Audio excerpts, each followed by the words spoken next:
Today's theme is journeying into the unknown, and I want to bring a reading first from Joshua chapter 1, verses 1 to 18.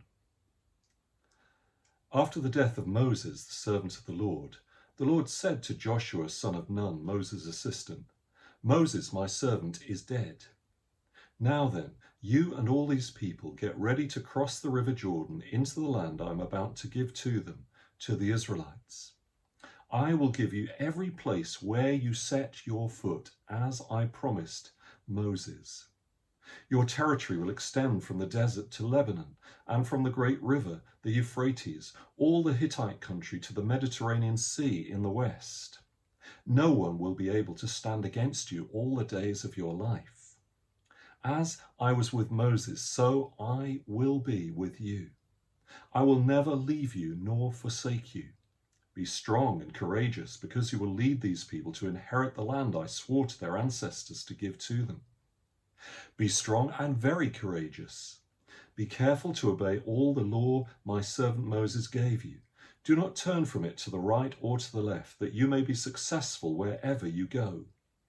Keep this book of the law always on your lips. Meditate on it day and night, so that you may be careful to do everything written in it. Then you will be prosperous and successful. Have I not commanded you? Be strong and courageous. Do not be afraid. Do not be discouraged. For the Lord your God will be with you wherever you go." So Joshua ordered the officers of the camp, "Go through the camp and tell the people, get your provisions ready. 3 days from now you will cross the Jordan here to go in and take possession of the land the Lord your God is giving you for your own." But to the Reubenites, the Gadites, and the half-tribe of Manasseh, Joshua said, "Remember the command that Moses, the servant of the Lord, gave you after he said, 'The Lord your God will give you rest by giving you this land.' Your wives, your children, and your livestock may stay in the land that Moses gave you east of the Jordan. But all your fighting men, ready for battle, must cross over ahead of your fellow Israelites. You are to help them until the Lord gives them rest, as he has done for you, and until they too have taken possession of the lands that the Lord your God is giving them. After that you may go back and occupy your own land, which Moses, the servant of the Lord, gave you east of the Jordan towards the sunrise." Then they answered Joshua, "Whatever you have commanded us we will do, and wherever you send us we will go. Just as we fully obeyed Moses, so we will obey you. Only may the Lord your God be with you as he was with Moses. Whoever rebels against your word and does not obey it, whatever you may command them will be put to death. Only be strong and courageous."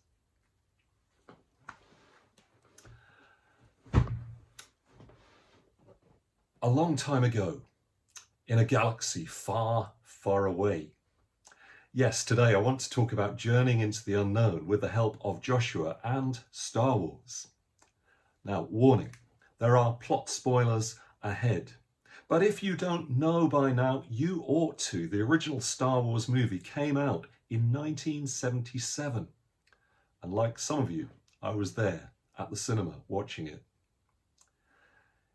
In Star Wars, rebels led by Princess Leia are engaged in a battle against the evil Galactic Empire.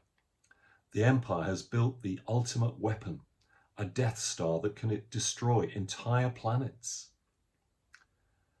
The plans of the Death Star have come into the hands of Princess Leia, and she manages to hide them just before she is taken captive. There isn't time for me to go into all the details. Watch the film. But you've probably heard of the Force in this film, an energy field created by all living things that is said to bind the galaxy together. Luke Skywalker is trained in the ways of the Force by Obi-Wan Kenobi, an old Jedi Knight. Obi dies, or does he, in a fight with Darth Vader, who uses the Force for evil. As Obi fights, he sees Luke and smiles, knowing that Luke is ready, and allows Vader to cut through him with his lightsaber. Obi's cloak is left on the floor of the space station, but there is no body. And as Luke prepares to do battle with rebel forces in his starfighter in an attempt to destroy the Death Star, he hears the voice of Obi-Wan Kenobi say, "Luke, the Force will be with you." Well, what does Luke Skywalker and Star Wars have to do with Joshua and journeying into the unknown? To find out, let's consider what we know of Joshua. He is the son of Nun, which I didn't think was allowed. And we first encounter him in Exodus chapter 17. Moses and Israel have escaped from Egypt and crossed the Red Sea, but there are many battles still to fight. There are battles among themselves as they grumble and argue and wish they were back as slaves in Egypt rather than nomads in the desert. Some are battles against other peoples, and it's in the first of those that we meet Joshua. The Amalekites are attacking the Israelites, and Moses tells Joshua to choose some men and go out and fight them. As they do so, Moses himself stands on top of a hill with the staff of God in his hands. He holds it up, and Joshua and his men start to win the battle. He gets tired, and his hands drop, and they start losing. And seeing what's happening, Aaron and Hur bring a rock for Moses to sit on, and they together hold his hands up, one on either side, and the battle is won. Well, the first thing we learn from Joshua and Luke Skywalker is about prayer. They both go into battle, and they learn that they cannot win by themselves. They need an unseen force to bring victory. In Skywalker's case, it is literally the force that others pray be with him. In Joshua's case, it is hands held up in prayer. Without it, they will achieve nothing. With it, they may achieve everything. In some ways, I envy Joshua and Luke Skywalker at this time. They had enemies that they could see. Right now, we have an enemy that we can't see and that we call coronavirus. We know that we need to do everything possible to beat it, and hopefully each of us is. We also have a weapon that unleashes the invisible force of God's Spirit, and that weapon is prayer. We need to pray perhaps more than ever before that God would unleash his power. Of course, prayer needs to be accompanied by our actions and the vaccinations that are being rolled out. But actions without prayer are greatly diminished, I believe. There is a great power when God's people join together in prayer. And I urge you, members of Well Street Church, to join us for our online prayer meetings whenever you can. Don't feel that it's unimportant. Prayer is vitally important, and especially now. It's also one of the few things at the moment in which there are few restrictions. Yes, we can't meet together, but we can still pray. The restrictions are only sometimes our own lack of engagement and faith. The second thing that we can learn from Joshua and Luke Skywalker is about presence. It seems that there is a certain something about each of those two young men. They're each picked out as potential leaders from a young age. They both need to find faith in the one or the thing that guides them. Moses and Obi-Wan Kenobi encourage them to trust and give them opportunities to find that presence. After receiving the 10 Commandments from God and passing them on to the people, Moses goes back up the mountain of God, and he takes Joshua with him in Exodus 24. Later on, when Moses sets up the tent of meeting outside the camp of the Israelites, a place where the people would worship and inquire of the Lord, he has Joshua with him. And whenever Moses leaves the tent, Joshua stays there in the closer presence of God.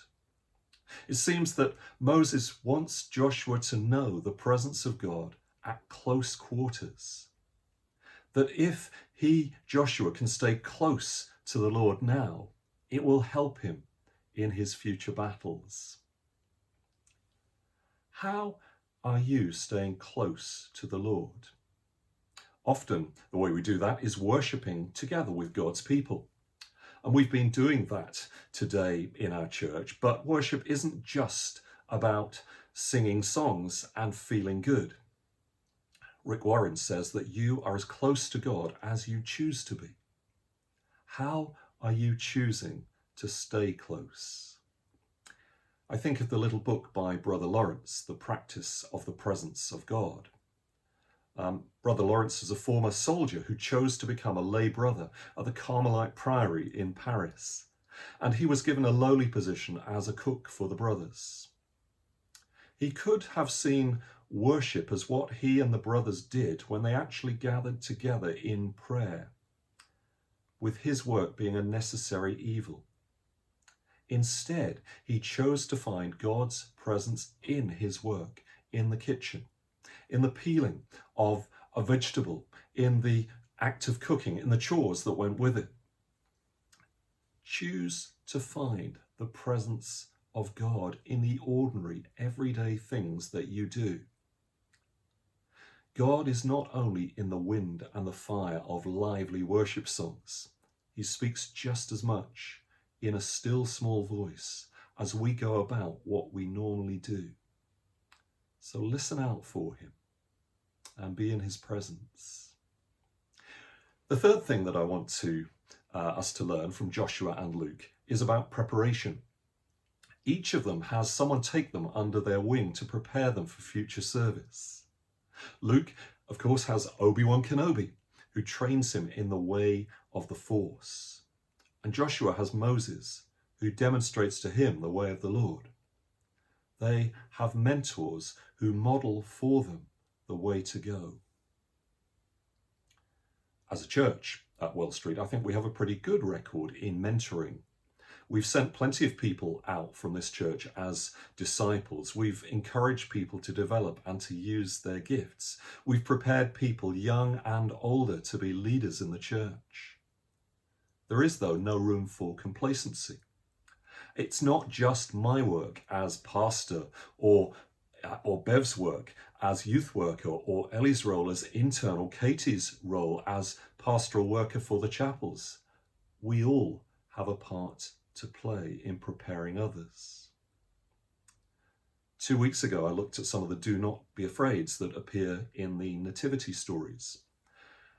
There are plenty of things of which we might be afraid, and none of us is immune to fear at one time or another. As Moses prepares to hand over leadership to Joshua, and we find that in Deuteronomy 31, and as Israel gets ready to enter the promised land despite the opposition they'll find there, Moses says to them, "Be strong and courageous. Do not be afraid or terrified because of them, for the Lord your God goes with you wherever you go. He will never leave you nor forsake you." In the very next verse, he says the same to Joshua. In Joshua chapter 1, the Lord speaks to Joshua, telling him, "Be strong and courageous. Do not be afraid. Do not be discouraged, for the Lord your God will be with you wherever you go." It seems we need that constant repetition, that constant reminder not to be afraid. And encouraged by this, Joshua prepares the people to get ready to enter the land the Lord is giving them. And the people encourage Joshua at the end of the chapter, saying, "God be with you. Be strong and courageous." In other words, they are all encouraging one another in the Lord. Encouragement is a gift that we can each give. If I ask each of you how you feel, many of you will say fine, but fine often stands for feel inadequate, need encouragement. We need encouragement to get us through this challenging time in everyday lives and in church life. We need it as we prepare for what's beyond this time. How are you practicing a ministry of encouragement? Perhaps a phone call or an email to say to someone that they have encouraged you would be of benefit. Perhaps words of reassurance when you know that a friend is going through a tough time can encourage them. How are you practicing that ministry? And that takes us on to the final thing that I want us to learn from Joshua and Luke Skywalker, which is promise. Luke Skywalker works for the promise of liberation from the evil empire in aiming to destroy the Death Star. He doesn't really know what lies beyond, but he knows that there is hope of a better future. Joshua works for the promise of land that he knows a bit, for he is one of 12 spies that have checked out the land years earlier, and one of 2 spies that said that Israel should go into the land there and then. Joshua stands on the promise of God that every place where he sets his foot will be given to Israel, and that there will be a better future for them. Every new year, but more so in 2021, we journey into the unknown. We don't know exactly where we will set our feet this year, but nor does Joshua. He just knows that everywhere he goes, God will be with him and give him victory. As Luke Skywalker closes in on the Death Star and his starfighter, he has one shot, one opportunity to destroy it. As he flies, he is pursued by his nemesis, Darth Vader.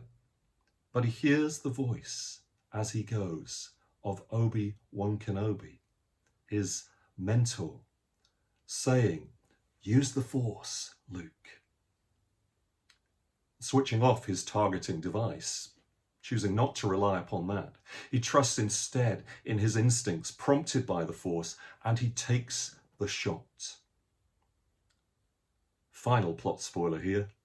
He hits the target, and victory, on that day at least, is won. Well, of course it is.